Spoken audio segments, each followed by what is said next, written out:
Hey everyone, it's Raheel. Usually on Thursday, I bring the entire team on for a weekly team chat, but today we're doing things a bit different by swapping out the CityCast Houston team for Houston sports legends George Foreman and Wade Phillips. First, former boxing heavyweight champion George Foreman talks about reliving his life through the new movie Big George Foreman and how H-Town gave him a second chance. Then, Houston Roughnecks coach Wade Phillips chats with me on the most important lesson he learned from H-Town and his hopes in the XFL playoffs. It's April 27th. I'm Raheel and here's what Houston's talking about. Champ, welcome into CityCast Houston. Hello. All right. So, Champ, what was your earliest memory of Houston? Well, I was brought up in Houston. My mom moved here from East Texas. I was just a baby, maybe 6 months or less. And I had to grow up here. That's an easy thing to say, but can you imagine? Nothing like, I see the future, hope and success.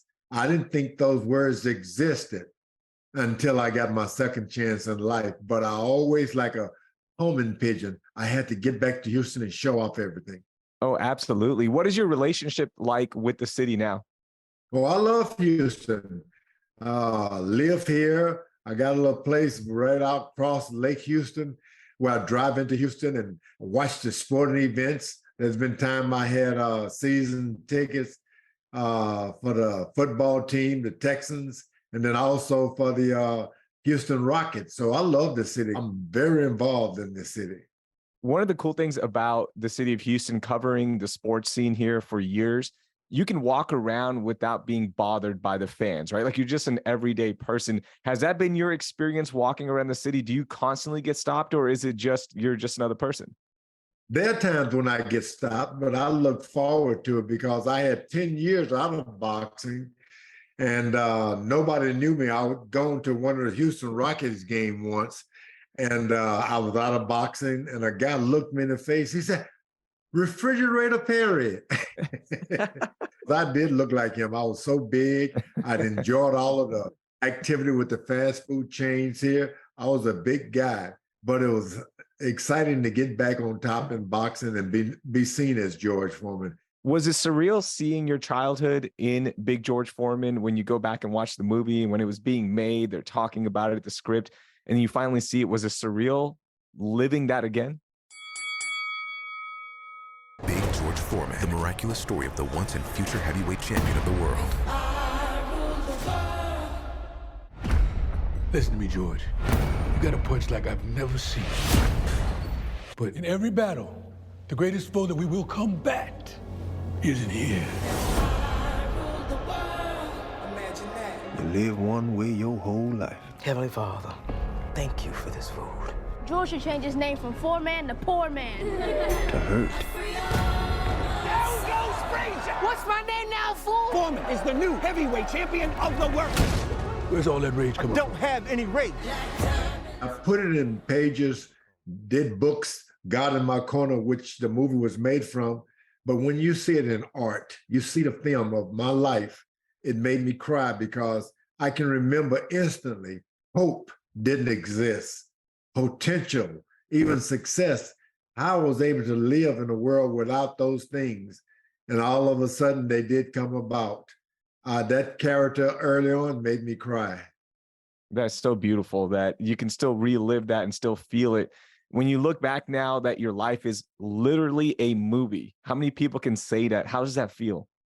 Well, it's not easy because most of your life you try to conceal, you hide, living in big houses or with gates and fences.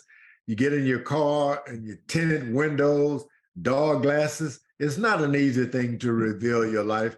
I'm happy that the movie is made, but it's still sort of troubling to look at your life and see what people think about your life.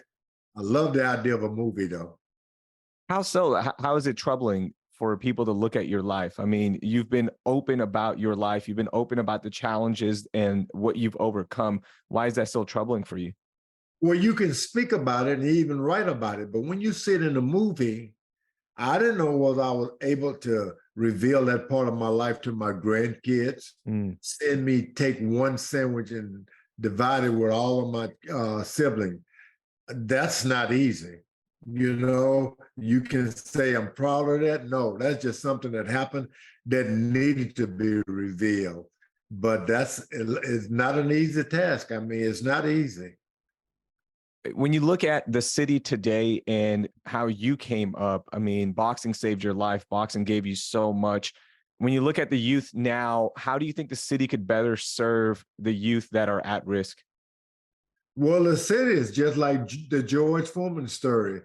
We crawled. I crawled before I started to walk. The city crawled. And there it's a big boy. It's done great things. I can remember before the advent of air conditioning around. Wow. I remember I heard about there was going to be air conditioning at the Houston Coliseum that's no longer around. I think air conditioning really made Houston what it is today. That's awesome. All right, final one, champ. Would you ever fight somebody like Jake Paul or Logan Paul, all these YouTube stars who actually have a little bit of talent? Would you ever fight them?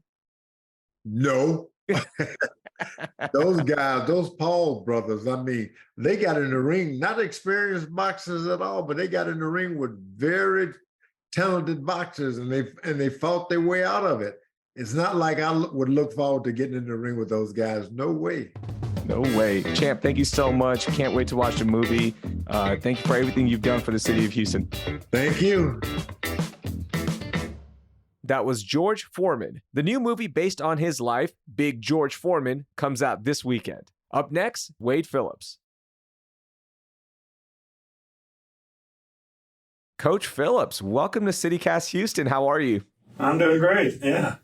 Hey, so you've had so many moments with the city of Houston, right? From your time playing at U of H, of course, coaching with the Oilers, the Texans, and now with the Roughnecks.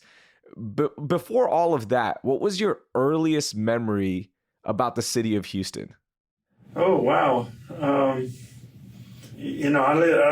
grew up all over Texas, so I guess more in high school we'd come to Houston to visit.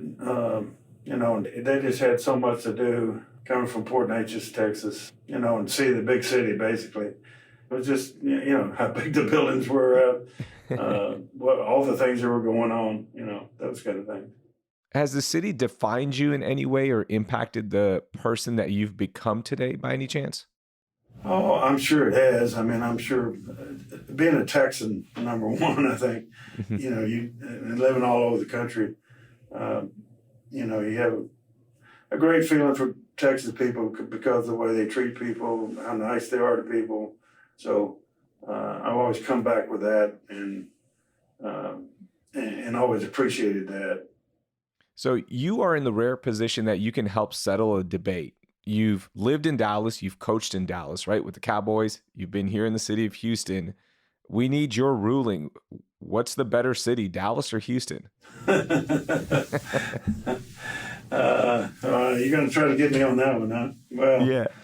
I've enjoyed everywhere I've lived, but especially in Texas, I really enjoyed Dallas. But when it came down to it, we made our home in Houston, so that's been the closest to me and my family, certainly. There you go, H-Town. That's what I'm talking about. What's it been like coaching the Roughnecks this season? It's been great. Yeah, we won our division. We have a home playoff game coming up, and have a chance to go to the championship and play in the championship in the league in his first year. So it's been a phenomenal season. Been so much fun. It's for me. I've enjoyed every minute of it. It looks like you've really implemented a family atmosphere and style with this team, around the team, just being there on game days. I always see your family members walking around pregame. Was that something that you really focused on because of this team traveling every week to Arlington for practice, coming back? This family atmosphere has really kept them close. Is that something you've really focused on? Well, that's the way we've always been. I got that from my dad. And, of course, we're a football family. My son coaches for the Minnesota Vikings. It's always been that way. That's the way I grew up. That's the way I grew up in coaching. So it's just part of what we've done. Got the South Division Championship game coming up. And I know we don't want to look ahead, but what would it mean for you personally to win the XFL championship this season? Well, that's a goal. It's not just me; it's our team. Certainly our ultimate goal. And our first goal was to win our division and play a home game, and we've accomplished that. And we'll go from there. But what we've accomplished so far has been tremendous. So yes, it'd be great to win the championship, but as we all know, those things are hard to accomplish. But our first goal was hard to accomplish, winning our division and playing a home playoff game. So we're looking forward to that one, and then we'll take them one at a time. One of the cool things about the XFL, obviously, Dwayne Johnson, Danny Garcia bought it. They, put it back into play, and now we have this great season. But the cool thing is you get to work alongside The Rock, and you've had a chance to meet him a few times. What was your first conversation with The Rock like? He said, "Hey, Uncle Wade."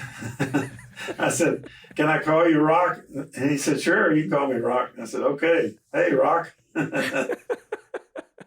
Were you a fan of his before going into that? Well, sure. I think everybody, I don't know many people that aren't a fan of his. He's tremendously popular. So, and genuinely a really nice person, too. That's a great thing about it. All right, last thing, the Super Bowl. I have to ask you about this. How often do you think about how that season played out, eventually winning the Super Bowl? So many things have to go right. How often do you think about that? Well, it comes up quite a bit, especially when they're playing the Super Bowl or Super Bowl comes around each year. But it comes up quite a bit because we had such a tremendous team, and it's a tremendous accomplishment. I'm lucky to be in several Super Bowls, but they're hard to win. They asked me if the winning the Super Bowl was the best thing ever. I said, no, having my son win the Super Bowl with the Rams was the best thing ever. So our family has 2 Super Bowl rings. That's pretty neat.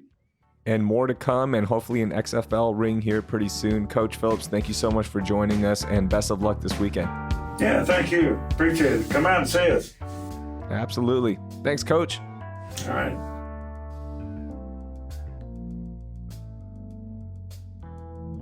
That was Houston Roughnecks head coach Wade Phillips. You can get tickets to watch his team in the playoffs at xflroughnecks.com.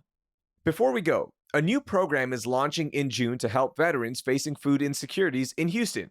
The Fresh Connect program is aiming to help one of the largest veteran populations in the country by making sure veterans have proper food and nutrition as part of their health care. The program will start by helping the homeless veteran population in H-Town. To learn more about the program, check out the link in our show notes. That will do it for today. Thank you for listening. I'm Raheel Ramznali, and I hope you learned something new.